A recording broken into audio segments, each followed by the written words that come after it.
Get all your Gator talk, news, analysis, and opinions on the PodUp with Matthews in the Morning podcast.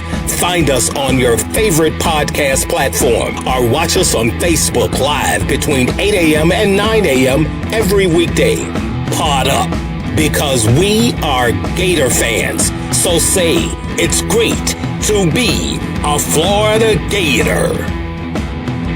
Good morning and welcome to a Wednesday edition, a National Signing Day edition of PodUp with Matthews in the Morning from the Crime Prevention Security System Studios, large enough to serve you, small enough to care. We're going to have Jason Higdon from firstandtenflorida.com in the back portion of today's show talking about National Signing Day, also the transfer portal, how well Florida's done with that, get his thoughts on if the Gators sign anyone today or not.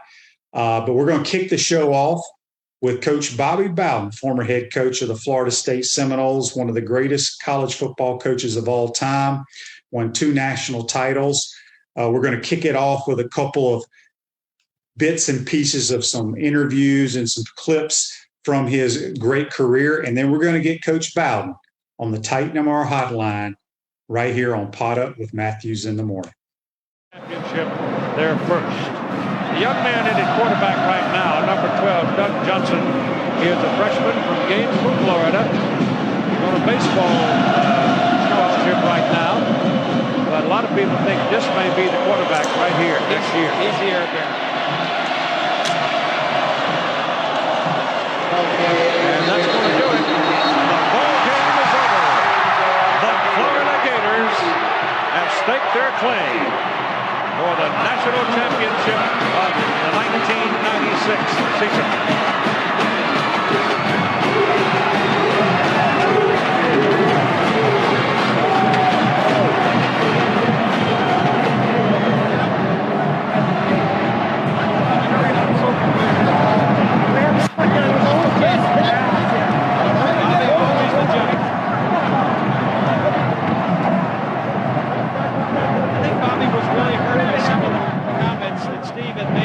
Couple of weeks.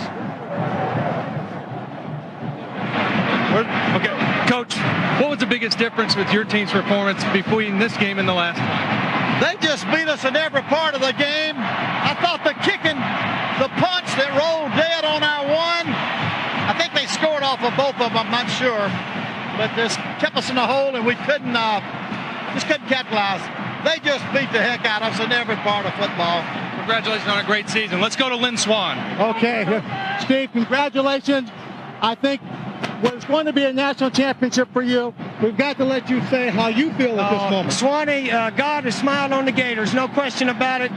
Texas did what they had to do, and then Ohio State did it. Of course, we hadn't won it yet. We got to wait on the vote tomorrow. Hopefully it'll work out, but, you know, God smiled on us, and Danny Warford's the best. He's the best player to ever play college quarterback, I'll tell you that. You got help. You got help from the right places, but the game plan had to come together. A much more physical ball game by your team with a great game plan. Well, we had to get in the shotgun, and Danny's good in there and get the ball off, and then we was able to run a little bit later, but Danny did it all, and the whole team played super. Proud of everybody. We'll talk to Danny. Danny, it was a sensational ball game. Your thoughts, your last game as a Gator? Just have to give all glory and praise to Jesus Christ, my Lord and Savior. It's been a wonderful career. So many great friends, so many great moments. It's definitely one of the best. Defense, offense, special teams, punt team, everybody played their best tonight, and we're just real excited. You played the whole game in that shotgun. You look like you've been in it all your life. Hey, you got to do what you got to do, and we had to do that to win. So just thankful, very blessed, and I just share all the credit with the teammates. I think we wish you the best. Thanks You've been a lot. Great asset to college football, a great inspiration for young people. All right, I'm out of here. I'm done. All right, Swanee, thanks very much. We hope you enjoyed it. The Florida Gators. Well, I've got 2 thoughts about the 85 season. One, very disappointed that we lost 3 real big games. The Auburn game, the Miami game, and the Florida game. Very disappointing. And then at the same time, looking at it from an overall standpoint, I can see how far the program has come. That here we are, an 8-3 football team, and catching a lot of criticism about not having a good year. That is a good sign, because when I first came here, 8-3 would have satisfied everybody. Now, offensively, men, listen what we need to do offensively. Run left, run right, reverse left, reverse right, and throw the ball, because that fatigues the opponent. So if we can make those things go at all, man, we'll get them out of gas. They'll have a hard time rushing that passer. So offense, that's what we're thinking about now.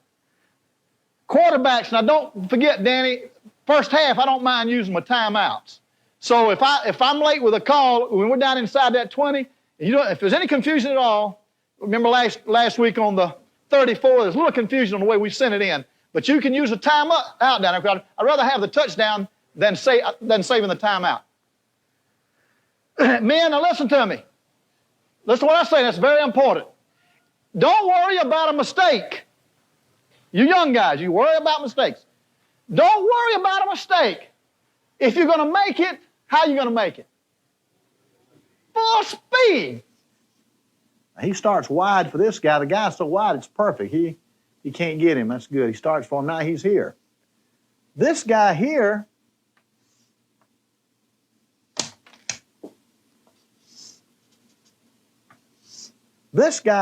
might just come doing that now. And this thing here is now open. I mean, it might be that he can't hit him right there. I mean, a guy might come there. And then I hope if that's true, that this guy, now the other day we ran that thing, and this guy stopped. Now he'll just keep running. It's a touchdown now, It's a touchdown. So they really need to go at it tomorrow. That we want to work the rhythm that we wanted. But if you're upstairs, and we've run the option or something, and you've seen this guy sitting here, and he keeps kind of cheating there like that, then we'll get this thing right by him. It'll be a dang touchdown. Now, the quarterback wants to use an ideal rhythm he uses. And then when he starts down that line, if that safety is breaking for that tight end, man, he'll just keep coming. About 2 more steps, I can just go right up over the top. It's a touchdown. So you just alert them and the tight end of what could possibly happen. In other words, tight end, you run your regular thing, and if you don't get the ball immediately, keep flying. It's probably a touchdown, Then a quarterback, if he comes there and he can't if it's not quite in there, gosh, you just wait a little bit longer, you can go right over the top up there, and we get a touchdown there. And so, Jack, if you spot that safety up there trying to cheat up in there and come in there and hit that lane, on an option, or we ran a 32 and he came flying up, or he was up there, you think he's ready to do it, you just alert me what down is. They might do it on 1st and 10, not do it on another down, see? Well, the thing that excites me about Florida State University is that it is a relatively new school in the field of intercollegiate football and basketball. There's no doubt about it. When I was a kid, there wasn't a Florida State University football team, There wasn't a Florida State basketball team. And yet, as I was growing up in college, I was able to compete against Florida State and saw that new young school down there growing. I was up in Alabama, but Florida State was in Tallahassee, and I was watching them grow. And I felt like you could see big time written on Florida State. And so being part of a university that, again, all of it's, that didn't have tradition yet, but I think right now we're in the middle of it. Again, I think the fact that some people are complaining about an 8-3 season tells you something about some tradition that's being built. And but knowing also that 30 or 40 years from now, I will have been on the ground floor of Florida State building some great tradition. That's exciting to me. That's very exciting to me. And I hope I'm 56 years of age, and I'm getting up to the age where you start, people start saying, how many interviews can you think I've had lately where they said, how much longer can you go? Well, boy, I hope I can go longer where I can contribute to Florida State. And yet I realize if we start going backwards with me, then we'll have to get somebody else younger to take it over. But it's exciting to me, trying to build a tradition here. Now, the best way to beat people is to take the football and knock it down their throats and don't let them have the football.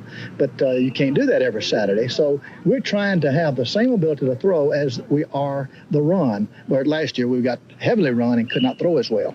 All right, Al, with me, of course, Bobby Bowden. Coach, you really decided to show us what kind of an arm your quarterback has, 215 yards in the first half.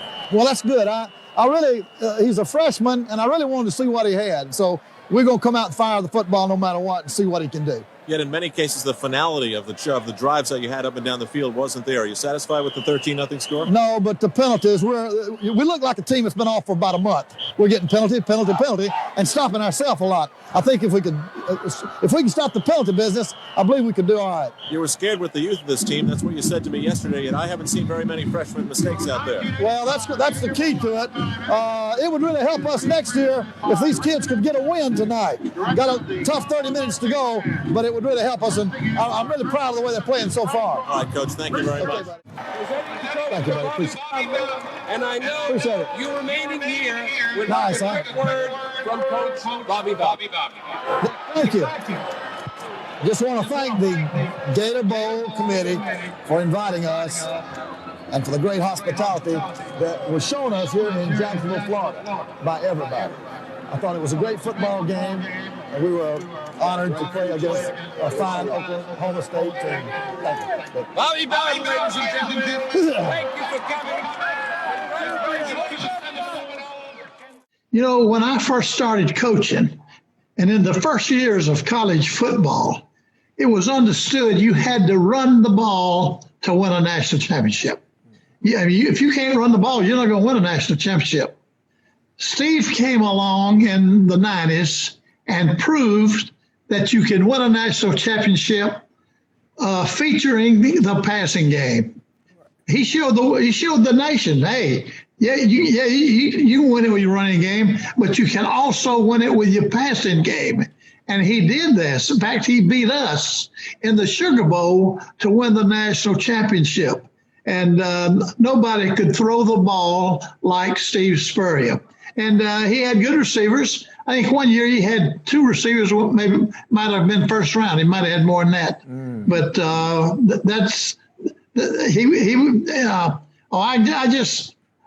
let me say this. I'm glad I'm talking to him today and not playing. And, you know, in the state of Florida, Steve is proud, and I am too. Florida State and Miami, I think one time were 1, 2, 3 in the nation. I think, you know, if it wasn't, we were close, all of us, you know, football. And I mean, if you played in the state of Florida, if you could beat Florida and Miami, you won the national championship that year. You know what? Because they were two of the better teams in the nation. Well, we're now joined by the legend, Coach Bobby Bowden from Florida State. Good morning, Coach. How are you? Fine, Shane. How you doing? Doing well. I appreciate you coming on. I want to go back to your younger days. Growing up in Birmingham, you were a quarterback, and you went and played at the University of Alabama. That was a lifelong dream, right? Yeah, really was, you know, being raised in Birmingham. And back in those days, Auburn and Alabama didn't play each other. So Alabama got all the attention, you know. And yes, that was my goal. And you ended up, you played there, but you also went and played at Howard College, which is now called Sanford College. You played quarterback there as well. And then once you were done, you got into coaching. Did you always want to growing up, did you always want to be a football coach? You know, I never thought about it. It's funny. It just worked out that way. In other words, when I played my last football game at Sanford University, the athletic director came to me and said, Bobby, if you go get your master's degree, we'll hire you next year as assistant coach. And so I said, oh, boy, here's a job, you know, not thinking about coaching. But anyway, I got my master's, and they hired me as assistant football coach. And then I read somewhere where you went off and you were the athletic director, you were the football coach, baseball coach, and the basketball coach at South Georgia College, I believe. Yeah, and you had a losing record in basketball, so you fired yourself, right? I had to. I tell you what, I didn't want to coach basketball because I really wasn't qualified. But to get the job, I had to take it. So I took it, but I did a poor job. And really didn't care because I was only interested in football. So I hired Vince Gibson. I don't know if you remember Vince Gibson or not. He was later on the head coach at Kansas State and at Tulane. And, of course, he died about 5 years ago. But anyway, so, yeah, that changed things around at South Georgia College. I ended up as head football and head baseball coach. I really enjoyed baseball. Well, you ended up going to Florida State as an assistant, and I believe on that staff some pretty good football coaches. A guy named Bill Parcells, Joe Gibbs, Don James. When you all guys were coaching together, did you have any type of feeling that you guys would become legendary coaches? Well, when I was coaching there, Parcells was not there. I was Don James was there, Vince Gibson was there, John Cota was there. All of them ended up as head coaches somewhere, but that was before Parcells. Gotcha. And you're the head coach at West Virginia, and then you go back as the head coach at Florida State, and you took over a program that hadn't won a whole lot. What did you have to do to turn that Florida State football program around to the powerhouse that you made it? When I came to Florida State from West Virginia, I did not come down there with the idea of staying. I'd been up in West Virginia for 10 years and wanted to get back closer to home, where Ann and I could be around our mothers. Our daddies had died, but at least we could be around our mothers. And so we come down to Florida State as head coach, and not with the intentions of staying, but hoping I could get back to Alabama. But things worked out so good at Florida State, I made the decision to just stay here and finish my career at Florida State. Yeah, Coach, I mean, in the heyday, we're in the 90s. Obviously, here in the state of Florida, you had Miami, Florida, and Florida State all battling. First, before I get to that, I remember when I took my recruiting visit to Florida State, it's crazy that you ended up signing 3 players from my small little high school in Mississippi that I know 2 of them are Hall of Famers at FSU, maybe 3, with Terrell Buckley, Kes McCorvey, and Mario Edwards. All became great players for Florida State. It's amazing that the little small school in Mississippi gave you some pretty good football players. Yeah, if we could have got you, we'd have had them all. I remember you well. I remember meeting your parents, But yeah, we were very happy with being able to recruit down there. Yeah, I tell everybody, Coach, Charlie and I came out the same year. And when I speak at some of these different quarterback clubs and stuff, and they're Florida State fans there, I tell them, they were only going to sign 1 quarterback, I believe, that year. And if I would have signed, you Florida State folks wouldn't know who Charlie Ward is. Obviously, well, I was joking about that. Yeah. Well, we had I think Winky was there, but he decided to go into pro baseball and stayed gone about 4 years and then came back. And it took us to 3 national championship games, which we only won 1 of those 3. But anyway, we had Casey Weldon was here already. Charlie was a freshman. We kind of let Charlie play basketball till his day came. And of course, when his day came, we had a couple of great years.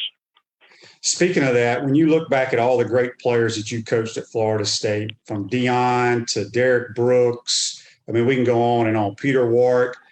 Would you say Charlie was the most gifted player you ever had, or is it Dion?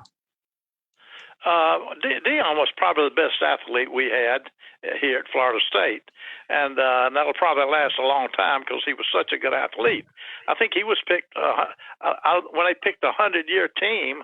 I think he made it at corner, and so we were able to recruit some good players, and that is the name of the game. If you don't get good players, you're not going to win. Yeah. Coach, I want to look back to, I can't remember what year it was, but when Florida had the big lead against the Seminoles, y'all rallied, tied it up, where you scored. I'm curious, as a head coach, what made you decide to kick the extra point for the tie instead of go for the win? Well, that's a good question. And the reason was this. I mean, I really thought about both. In fact, if you remember, I let my offense stay in there. I was going to go ahead and go for 2. Then I got to thinking, golly, we made a comeback like this. I can't afford to risk it by losing the game if we did. So I decided we best go ahead and get the kick. I think we still had over half a minute left in the game and thought maybe we might get the ball back, and we did. They came out through an interception right off the bat. I think we ended up on about their 40-yard line when the game was over. Yeah, that was an unbelievable game. There's no question about it. When you look back at all those close misses against Miami, the wide rights or whatever, if you had the format of the 4-team playoff they have nowadays in college football, probably Florida State, even though you would lose a couple of those games to Miami year in and year out, you guys would have probably been in the 4-team playoff every year because you were ranked in the top 5 for like 12 or 13 straight years. Yeah, we finished every year good. I remember one year there we lost our first game of the year and won the rest of them. The next year we lost our first 2 games of the year and won the rest of them. And it would only taken a break at 1 or 2, and we'd have had an opportunity to play for a national championship. I think we played for 5. Yeah, you played for 5, won 2 of them. And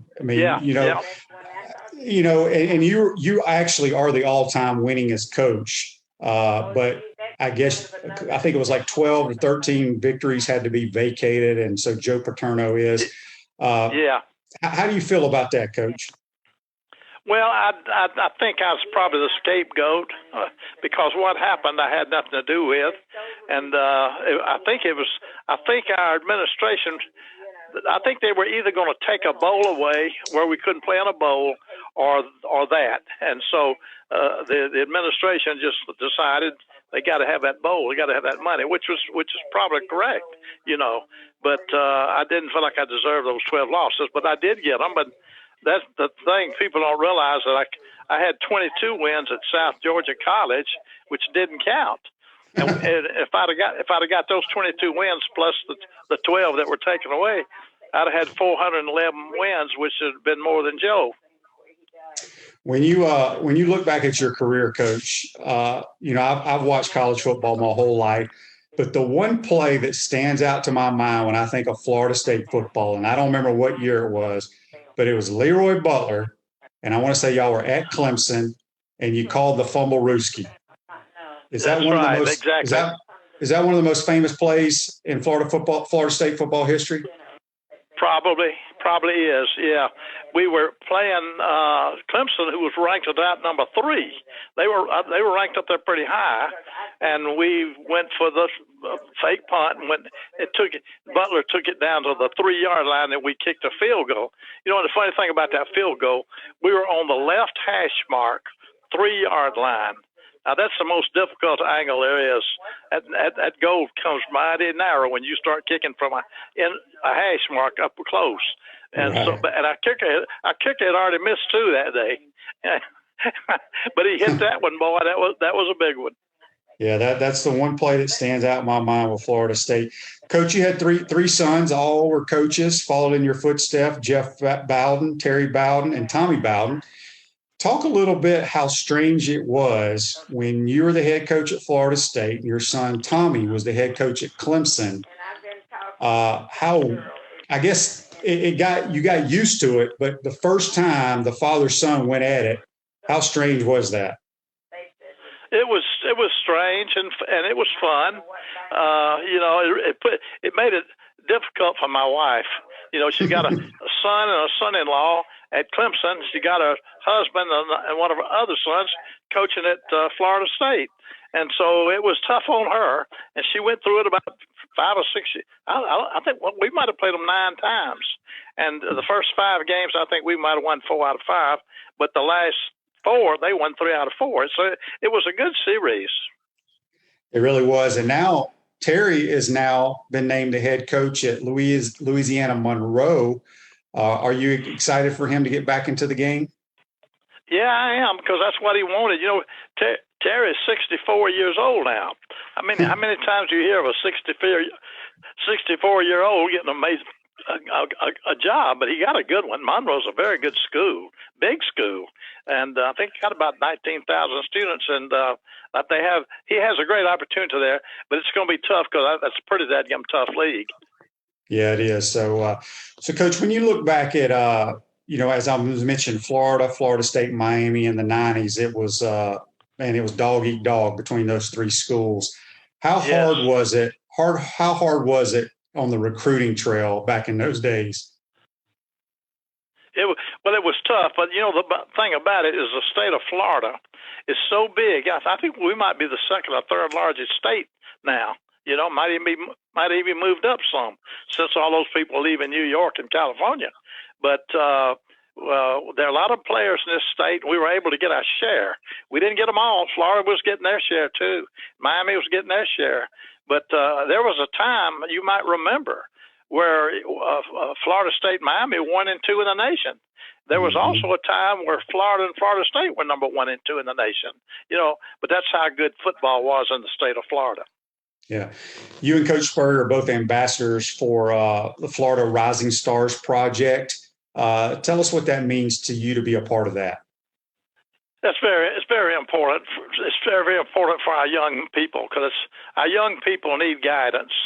They need direction. You know, so many of them come from broken homes, and so many of them don't have a father, you know. And so anything that can kind of help them guide their life is worth every minute of it. When you look, you know, when you and Coach Spurrier were kind of going at it back in the 90s, two tremendous football coaches, I know, you know, you can't be best friends off the field, what have you, but y'all have a great amount of respect for one another, right?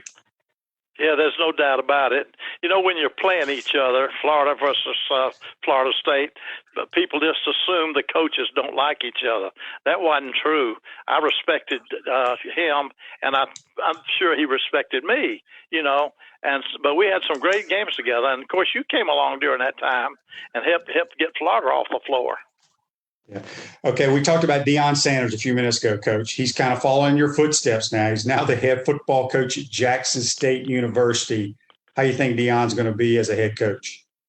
You know, I don't put anything by him. He's a guy that he says he's going to do something, he does it. You know, he says he can do something, he does something. And so I think he'll do well. You know, I'll be surprised, but I think he'll do well in that profession. Coach Spurrier's opening up a restaurant here in a couple months here in Gainesville. Coach Bowden going to have a restaurant in Tallahassee? Well, you know, I had one time, and I couldn't hang on to it. But, you know, it's a lot of work, boy, a lot involved with it, you know. And, gosh, especially with the way it is today. Yeah, there's no question. Coach, what's the favorite game you coached in? You got one that you can tell us about? You know, I think probably the biggest game was in '88 when Miami beat us 26-25. We went for two with the last seconds of the game and missed it, and they beat us by 1 point. They won the national championship. We came out second. That might have been the biggest one we played in. Yeah. Last thing for you, Coach. You know, Willie Taggart took over once Jimbo left. They've struggled. Now they've hired Mike Norvell. Struggled this year, especially with COVID and everything. What advice would you give, or have you given any advice to Mike Norvell to try to get the FSU program back where it was, like it was under you? Well, I haven't tried to give him any advice because he knows what he's doing. He's been very successful at the University of Memphis, and everything he's done so far, I think, has made the program stronger. You know, and I think he will eventually get them back on track. And how soon? Well, that remains to be seen.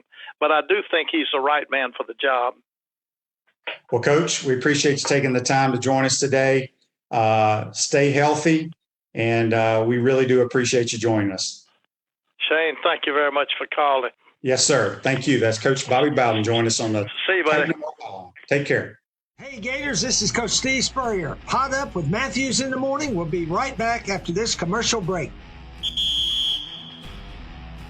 We want to take this moment to thank all our sponsors who keep the show going and pay the bills. Our Gridiron sponsors are Crime Prevention Security Systems, large enough to serve you, small enough to care. Titan MRI, Gainesville's only locally owned and operated MRI facility. Meldon Law, where you matter most. Peachland Dental, Gator Nation's first choice for dentistry in Port Charlotte. Comfort Temp, comfort is our business, peace of mind is our promise. G-Tech Sport, keep your athletes in the game with G-Tech Sport. Celebration Point Town Center. Center State Bank. Chris Doring Mortgage. Some of our touchdown sponsors are Campus USA Credit Union, Adams Rib Company, Darlene Weeby Realtor Caldwell Banker MM Parish, Gator Dominoes, Celebrate Primary Care, Gator Bait Media, Davis Gainesville Chevrolet, Miapa Latin Cafe, Rap Spot, Aikido America, Gators Dockside, Style Cuts, Ironwood Golf Course, TB Financial, Meadowbrook Golf Course, Dar Shakow Insurance. If you are interested in promoting your business on the show, visit podupwithshane.com and click the advertise button. Again, thank you to all our great sponsors that support the show. If you like what we are doing here, make sure you follow us and support the businesses that support us. Welcome back to the Crime Prevention Security System Studios, large enough to serve you, small enough to carry. Celebration Points, where the Gators go to celebrate, with premium brands like Bass Pro Shop, Nike, Sensei, Dave & Buster's, opening soon Prime and Pearl, and coming spring of 2021, the HBC's new restaurant, Spurrier's Gridiron Grill and Visor's Rooftop Bar. We will see you at Celebration Point, where the Gators go to celebrate. Hope you enjoyed the interview with Coach Bobby Bowden. We're now going to switch gears. It's National Signing Day. Not like it used to be, but we're going to talk to one of our recruiting experts, Jason Higdon from firstand10florida.com. Good morning, Jason. How are you, buddy? I'm doing great, Shane. How are you doing? Can't complain, my man. It's strange because, first of all, before we get into signing, let's talk about the portal, what Florida has done with the transfer portal. You had a couple of big dudes that can play right away from Penn State and Auburn. I want your thoughts because I thought our defensive line has been a weakness. And then Eric Gilbert is a special talent. Give me your thoughts on those guys. Yeah, he is. I mean, Florida signed 22 high school players. They've added 4 transfers. And, even though he was the first one, we can't forget about DeMarcus Bowman. I think, he'll have probably the biggest impact of the 4. However, as you mentioned, the defensive line, was a struggle at times last year. Not enough bodies, not enough quality bodies. They got a guy from Penn State, Antonio Shelton, who is, 6'3", 330, strong as an ox. I saw a video of the guy putting up like 450 pounds, like 10 times, like it was nothing. So that kid will come in, start, he'll provide an extreme amount of depth. The skill level goes up with a guy like Shelton. Daquan Newkirk from Auburn is another defensive lineman. So just adding those 2 guys really gives Florida, a lot more options than what we thought we would have going into 2021. And, so 2 guys on the D line and then 2 skill guys with Bowman. And as you mentioned, Gilbert has all the potential in the world. And, things didn't really go well his first year at LSU. He's back home now in Georgia. And, he'll show up in May and we'll see what he can do. But he has an incredible amount of talent. And a lot of people thought Georgia, maybe even some people thought he might end up at Alabama. But that was a big get for Coach Brewster and Hova down there in the recruiting office. Those guys worked extremely hard to try to get that done. And, give them credit, they got it done. And, the portal has really changed the game, especially for Florida.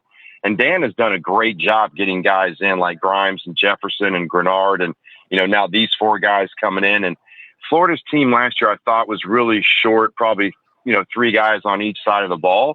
And now they've just added 2 guys on each side of the ball. Of course, you lose Pitts and Trask. Those are huge losses. And different doesn't always necessarily mean bad. A lot of people think that, the offense is going to be bad next year. Well, not necessarily. It's going to be different for sure. But that doesn't necessarily mean bad. So I think we just kind of got to wait and see. And, we'll see what it looks like come September. When you look at the offensive side of the football now, the backfield is loaded with depth. You still got Lingard, who was a 5-star, who transferred from Miami, was banged up a little bit, didn't really get any carries. You still got Pierce, Davis, and Naquan Wright. And as you mentioned, now you add Bowman, who is supposed to be all that. How are you going to keep everybody happy? Well, the simple and short answer is you can't. Someone's going to be unhappy. And, we saw the amount of carries that Pierce got and the amount of touches that Davis got and the amount of touches that, Wright got. Obviously, Bowman's not coming here to sit the bench and be behind 3 or 4 guys. So I would suspect that once we get into camp in 2-a-days, Bowen will be running a lot with the first string, and they'll see what he can do, very early in camp to see what kind of player he's going to be. So, maybe they can do some things where they move some guys out. Maybe a Malik Davis run some plays from the slot. I'm not really sure. I know that Dan is not big on thinking or believing that they have to have a 5'9" guy like Tony or, someone of that stature that has to play the slot. We could see Trent at the slot. We could see Henderson at the slot. Those guys can move around and do a lot of different things. So I think it will be interesting to see how the wide receiver room shakes out with what they like to do with that slot position player and who actually is going to kind of fill that role. Now, with 22 high school kids plus 4 transfers, you're sitting at 26. And I know everybody thinks they're done. They don't have room for anyone else. They've got 2 more spots. And I suspect both of these spots are going to be filled by the time May rolls around. Now, does that mean everybody's going to make it in the way they're supposed to? Who knows? Okay. But they're not done yet. They have 2 spots left, and I believe they're going to use those spots. And in your mind, where do the Gators need to look to the portal to what position should they try to fill those spots with? Well, right now they're looking at a linebacker from Tennessee. I don't think that's actually going to work out. I think he'll probably opt for a school where he can enroll now and doesn't have to wait until May. If they were to wait till May, maybe there's a chance. But, certainly an inside linebacker or an offensive lineman maybe, and clearly a wide receiver / running back / slot guy is a premium position right now. So there's a couple guys I'm keeping an eye on, and I want to see kind of, how things unfold here over the next couple of weeks. At Chris Doring Mortgage, they do mortgage lending right, helping home buyers throughout Gainesville and North Central Florida. Call Chris Doring Mortgage today, 352-244-0840. We're speaking with Jason Higdon on the Titanmore Hotline. You can follow him at Twitter at Jason_Higdon. And you can also check out all his great work on firstand10florida.com. We got a text here on the Titanmore text line. It comes from John. John wants to know, is Bowman and Eric Gilbert eligible to play this year? Bowman will be for sure. There's still maybe a little bit of uncertainty with Gilbert. I know he has some work to do in the classroom. I don't know if he's technically enrolled or taking classes currently. I believe both of them will be ready to play. Bowman for sure. So I know the goal was not to get a transfer kid that had to sit a year. That wasn't a road they wanted to go down again like they did with Brenton Cox, where he had to come in and sit a year. So I can only assume that the goal is taking players that are eligible to play in 2021. Now, if something happens or we see a hiccup and maybe that doesn't happen, I'm not really sure. But the goal is take guys that can come in and help right away.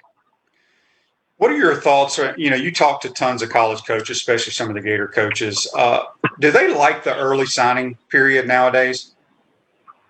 I think the early signing period has just replaced basically today. I was talking to some people down at Florida this morning, and we were kind of laughing that, it's the first time in 10, 12 years where you weren't up till 3 a.m. on National Signing Day Eve, scrambling around, talking to kids till 3 a.m, aunts, uncles, dads, grandmas, handlers, trainers, high school coaches, and you weren't up at 4 a.m. today doing the exact same thing. So it was kind of an eerie feeling. So I think really all we've done is substituted today for the early signing period. I mean, National Signing Day in my mind right now is the early signing day. Of course, we're going to see some guys that want to, take it to the end. And you know what? Sometimes you roll the dice like that and you think you're going to go to a school that's going to wait for you. And unfortunately, what some of these high school kids and parents don't realize is recruiting is a big business, just like college football. So, all these kids coming out of high school think they're going to be, the next Joe Montana or Ronnie Lott or whoever. And the fact is, they have tons of players at every single position that they grade out as 1+ guys. So the day you get an offer, your offer is good. As each day passes and you get closer and closer to National Signing Day, that offer actually loses a little bit of its weight. And people don't really understand that, and they don't believe it, but Florida passes on high 4-star players all the time, not because they're not good players, but because they've replaced them with another player that they believe is an impactful type player. So, kids need to be careful with this early signing period. Anybody who's committed publicly or verbally, heading into the early signing period that chooses not to sign, that wants to just take it to today, the first Wednesday in every February, is really gambling with their future. And sometimes it pans out and sometimes it doesn't. That's interesting. Dan has a question here on Facebook Live, brought to you by Mellon Law, the only official law firm partner of the Florida Gators. What's going to happen with the scholarships going down next year to the normal 85 with the extra COVID year kids? They have to get back to 85 next year, correct? I believe so, and I trying to figure out what the NCAA is going to do is trying to find a needle in a haystack. I don't even try to figure it out, quite honestly, Shane. I wait until the NCAA reaches out to Florida, and then I'll find out from them what exactly is going to happen. They were still trying to figure out what the number was going to be for the actual COVID seniors that were wanting to return, and from the way I understood it, they still hadn't come up with a hard line number. And it sounded like it was going to be some sort of floating number. For example, if, Florida has 85 seniors, if Florida has 85 players and they're right sitting at the 85 number, but, 10 guys want to come back that are COVID seniors, okay, they're going to have 95 on the roster. But, Georgia, they might have, 15 COVID seniors that come back. So they're going to be they'll have 5 more guys higher than what Florida has on the roster. So I don't really know how that's going to work out. It seems like a nightmare to me, quite honestly. But, whenever there's a resolution, I'll just call someone at Florida and figure it out. Yeah, it is going to be a nightmare. Brandon has a Facebook Live brought to you by Mellon Law. He says, is Kyer Elam the only starter coming back in the secondary? And do you think any of these young kids coming in can step in and play right away? That's a good question. Things change. We have 2 new defensive backs coaches now at Florida. So, I think everybody's kind of starting with a clean slate, so to speak, as far as who can do what and who brings what, as far as, in the new coach's eyes. So, Elam certainly is going to be a starter. I think, we have to be careful when we try to lay unrealistic expectations on incoming freshmen, i.e. Jason Marshall. He's the guy that I've been told looks physically impressive enough, like he's already got a year under his belt with Nick Savage. So I know people think that Marshall's going to walk in and start. I certainly think he's going to walk in and play. I mean, if you're that good, you're going to play. We see guys like Derek Stingley and Elam. Those guys get on the field, and I think Marshall is one of those kind of guys. I think Jaden Hill probably right now, if they were playing a game tomorrow, would be starting at the opposite corner spot of Elam. The secondary, I mean, the safeties are going to be wide open. We have to see guys like, Torrance and Mordecai McDaniel and Jahari Rogers, Avery Helm. They've got a lot of good, really young talent. I'm excited about seeing how it shakes out. So, I would bet on Elam and Hill would be the starters at corner. Then we'll kind of go from there and see what happens with some of those other guys. But I don't think they've had a rotation of the amount of guys they've had in 2021. They haven't had that in the last couple of years. I mean, they have 16, 17 defensive backs right now on the roster. So there's going to be a lot of moving parts moving forward. And plus, we have 2 new defensive coaches, safeties and corners. So, that's going to play a part as well, just like it plays a part in, the big board at our website has actually changed. So when new coaches come in, there's still some crossover. They like some of the guys that they were recruiting, the previous guys were recruiting, but we're seeing a whole slew of just new guys that are popping up all over the place that the new coaches like that the other coaches weren't really recruiting. So a lot of things are changing right now. Yeah. We've got another question here, and it comes from Tommy on Facebook Live, brought to you by Mellon Law. He wants to know, what's up with the JUCO kid? I want to say, is it DeJuan Black? Yes. Is he DeJuan Black is no, he's not. DeJuan Black to me is turning into a little bit of what I like to call the Reggie Nelson saga, where every single year he was the guy that was pumped up and billed as, the next great freak that was going to come and roam around the defensive side of the ball for the Gators. And, every enrollment date would come and go, and we wouldn't see Reggie Nelson in a Gator uniform. And some of that seems to be happening with DeJuan Black.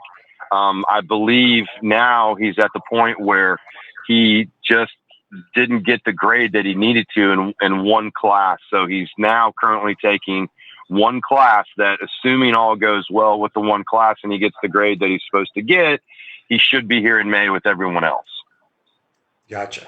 The quarterback position, before we let you go, most important position in all of sports. New coach there with Garrett McGee. He's coached a lot of college football. And I know a lot of Gator fans were upset that Dan just kind of hired him. He'd been a advisor or what have you, one of those analysts the last year or so. What do you know about Garrett McGee, and should the Gator Nation be okay with him being the quarterback coach? First of all, Shane, that was spoken like a true quarterback. So I'm glad you pumped up the quarterback position. I actually feel the exact same way as you. It is the single most important position on the field, bar none. That's all there is to it. So I love McGee. He's a straight shooter. I've already talked to numerous high school recruits, Wegman and Ty Simpson and Nick Evers and Sam Horn. And Evers and Horn, by the way, these are guys that Florida fans haven't heard of before that McGee came in and identified right away, okay? I talked to Sam Horn last night. He's at Collins Hill, kind of where I'm at in Georgia, in Swanee, Georgia. And Nick is out in Flower Mound, Texas. These guys, when you turn the film on, they just jump off at you. I mean, they jump off at you. These guys are legit guys. So, Dan had a plan. Everyone knew that Brian Johnson wasn't going to be at Florida long. I was very hopeful that we were going to get one more year out of him because I love the guy. I think he's fantastic from coaching to recruiting to everything he does and the way he carries himself. So he will surely be missed. But again, different doesn't necessarily mean bad. And Dan had a plan, and he brought McGee in. He was here. He studied the offense. He got to know the players. He saw how Dan operated the whole 9 yards. So in my mind, this was something that Dan believed was going to happen. He had a plan, and he was prepared for it, and he executed, and it went down very quickly when it was announced that Brian was leaving. So I'm excited about Coach McGee. I think he's going to be a great recruiter. And, I think he'll fit right in and we'll just kind of keep rocking and rolling. So I would suspect that Emory Jones will be named the starter whenever they get around to it. And I think it'll be hard for him to fend off a guy like Anthony Richardson just because the amount of skill level that he has. And I think he's still kind of, scratching the surface of what he brings to the table. So I think it's very exciting. Some of this stuff we'll just kind of have to wait and see how it all plays out. But I like all the hires, and I think they're going to do a fantastic job. And I'm specifically excited about McGee and some of the feedback that I'm receiving from high school kids that weren't necessarily even really looking at Florida. And now all of a sudden they're talking to this guy, and they're pretty fired up about what he's saying and what he thinks. Those recruits are fired up about what McGee brings to the table is what they're saying. So, that's what we have to go on right now, and time will tell. Good stuff. You knew Brian Johnson very well. Were you surprised that he went to the NFL instead of maybe waiting for a head job in college, which he can always come back? But is it one of those points where he loves coaching ball and now he doesn't really have to worry about recruiting? I don't think recruiting was really a deciding factor for him. I think the amount of money and clearly the $150,000 raise was, something that was hard to turn down. And I don't think people really understand what the NFL pays just for position coaches. So when you got a guy that's, making $750,000 to be an offensive coordinator at a, Power 5 program and a big Power 5 program like Florida, and then he goes to be a position coach in the NFL and he actually gets a $150,000 raise, that's something that you can't ignore that. So, I think that, when you look at the head coaching vacancies in the NFL every single year, and we just saw it this past year, there's 6 or 7 job openings in the NFL, and everybody that gets interviewed 95% of the time basically is somebody that's already working in the NFL. So I think his path actually becomes a little bit easier being at an NFL team to try to eventually get to where he wants to be, which is a head coach. So I was a little bit surprised. I thought we would have him for one more year, but certainly he was super excited about it. And we spoke last week before he was heading up to Philly. And the guys just, I think it was an opportunity, like he said, that they made it very difficult for him to say no. And they did a great job recruiting him and getting him in Philly. Couple last Facebook Live questions here for you. Let you go, Jason. Comes from Tommy, from Brandon, brought to you by Melvin Law. Is Gene DeLance coming back for a 6th year? I expect that to happen, yes. I believe that DeLance and Reese will both come back. I mean, nothing's written in stone, but, right now I expect both those guys to come back. And really, when people look at players and they want to know, hey, is this guy coming back? I guess my question would be to them, where's he going to go? Right. No knock on the player, but did he have a good enough season to, get drafted? Did he have a good enough season to maybe get invited to a free agent camp? And I can't say definitively no for Delance and Reese, but I don't think either one would get drafted, and I don't believe either one would probably get invited to a free agent camp. So if you're those guys, what options do you have? You got to suck it up, come back, get a full year with Savage and try to do it all over again to increase your draft stock. Yep. Last one, Dan from Texas wants to know, any buzz from the recruits about Florida's new football facility? No, and I don't think we're going to have any of that until these kids can actually, get in their car and drive to Gainesville and actually see some of the stuff that's going on. So, right. That's unfortunate, obviously, but that's something that every school's dealing with. Florida's not the only school that's, got new facility stuff coming, and no kid has, been able to go and see some of that stuff, except for a few kids here and there that take visits on their own. So, hopefully things will open up and kids can actually, get back to a normal recruiting life, and they can come and see some of the things and some of the plans that Florida has in store moving forward. Yeah, speaking of that, last thing, and we're going to let you go. How difficult has it been for coaches where kids can't actually come on recruiting visits? Everything's have to be done via Zoom or what have you. Has that been really hard for these coaches? Some coaches it has. I mean, I think, it's just like anything, Shane. Some of these guys are great in person. They know how to adapt no matter what kind of family they're talking to, no matter whose living room couch they're sitting on. They are considered closers. And when you get somebody in the living room with, such and such coach, they close out the deal. Okay.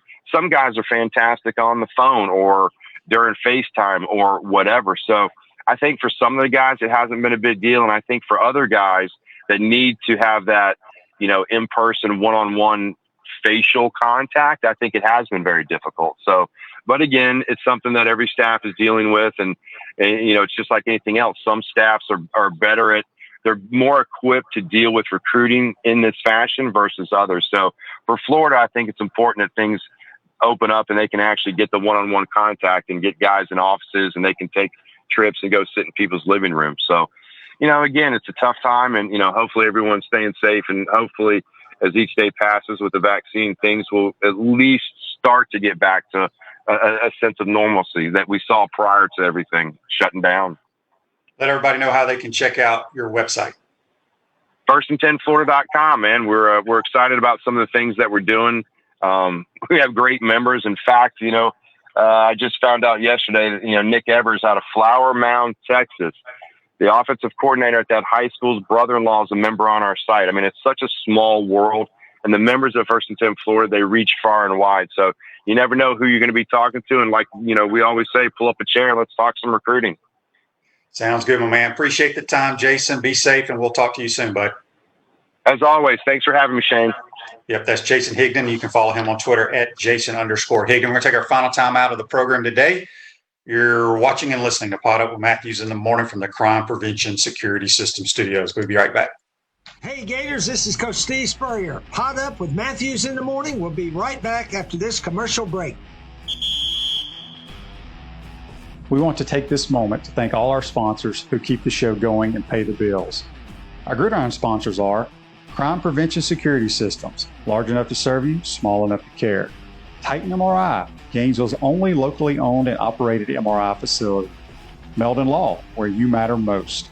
Peachland Dental, Gator Nation's first choice for dentistry in Port Charlotte. Comfort Temp, comfort is our business, peace of mind is our promise. G-Tech Sport, keep your athletes in the game with G-Tech Sport.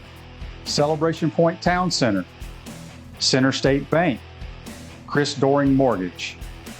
Some of our touchdown sponsors are Campus USA Credit Union, Adams Rib Company, Darlene Weeby Realtor Caldwell Banker MM Parish, Gator Dominoes, Celebrate Primary Care, Gator Bait Media, Davis Gainesville Chevrolet, Miapa Latin Cafe, Rap Spot, Aikido America, Gators Dockside, Style Cuts, Ironwood Golf Course, TV Financial, Meadowbrook Golf Course, Dar Shakow Insurance. If you are interested in promoting your business on the show, visit podupwithshane.com and click the advertise button. Again, thank you to all our great sponsors that support the show. If you like what we are doing here, make sure you follow us and support the businesses that support us.